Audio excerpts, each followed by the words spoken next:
અતિશય કરુણ ઘટના ભાવનગર ખાતે બની છે. ન કલ્પી શકાય એ રીતે ટપોટપ લોકોના મૃત્યુ થયા. આ સમયે કેટલાક હજી પણ હોસ્પિટલમાં છે. મેં આજે અહીંયા ભાવનગર ખાતે એક જવાબદારીના ભાગરૂપે દુઃખમાં સહભાગી થવા માટે આવ્યો છું. જે આઈસીયુમાં 2 દર્દીઓ હજી છે, એમાંથી એક અતિશય ક્રિટિકલ છે. હું થોડી વાર માટે સુપ્રિન્ટેન્ડન્ટની ઓફિસમાં એટલા માટે જ રોકાઈ ગયો હતો કે એમને ઓલમોસ્ટ હાર્ટ બંધ થઈ ગયું હતું એ દર્દીનું, અને ફરી રિવાઈવ થયા છે. પણ ભગવાનને પ્રાર્થના કરીએ, 2 હજી ક્રિટિકલ દર્દીઓ છે. આપણા ગુજરાતમાં દારૂબંધી છે.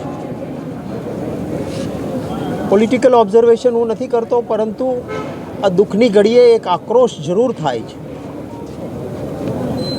કે શા માટે આ પ્રકારની પરિસ્થિતિ છે. માણસના જીવથી વધારે કિંમતી બીજું કશું જ ના હોઈ શકે. અને બાબા સાહેબ આંબેડકરની અધ્યક્ષતામાં બનેલા બંધારણમાં પણ સરકારની જાન માલ સુરક્ષાની એ પ્રાથમિક જવાબદારી છે. એક તરફ ગરીબ અને મધ્યમ વર્ગના લોકો, એક તરફ અતિ શ્રીમંત લોકો ગાંધીનગરના ગિફ્ટ સિટીમાં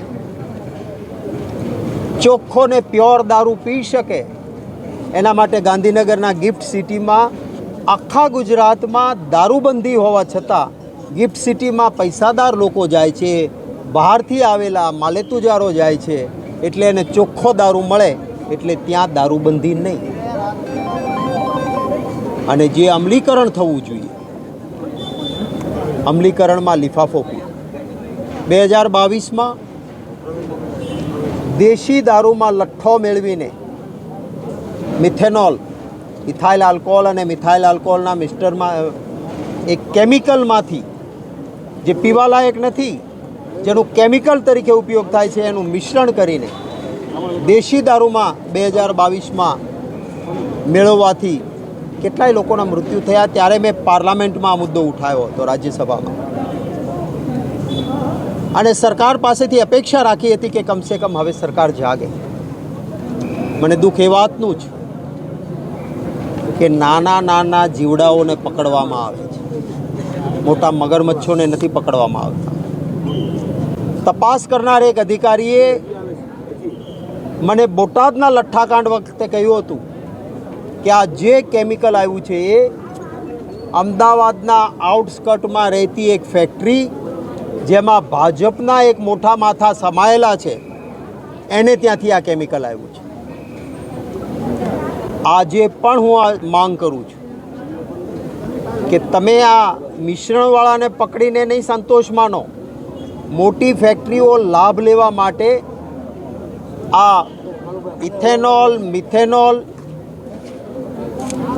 અને જેના કારણે આ કેમિકલથી લઠ્ઠો બને છે, એ જ્યાંથી બહાર આપવામાં આવે છે.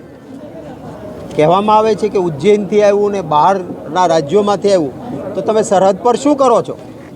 કઈ પ્રકારનું ચેકિંગ કરો છો? શું તોડબાજી કરો છો? કેમ આ કેમિકલ કોની ફેક્ટરીમાંથી નીકળ્યું હતું?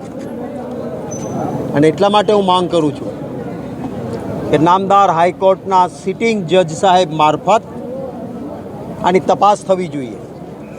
કારણ કે નહીંતર તો હું જ ચોર, હું જ કોટવાળ ને હું જ ન્યાયાધીશ, હપ્તા ખાનારી સરકારમાં બેઠેલા લોકો જ ચોર હોય, એને જ તપાસ કરવાની હોય અને એને જ ન્યાય કરવાનો હોય, તો ગરીબ માણસને ન્યાય ક્યારેય ના મળે.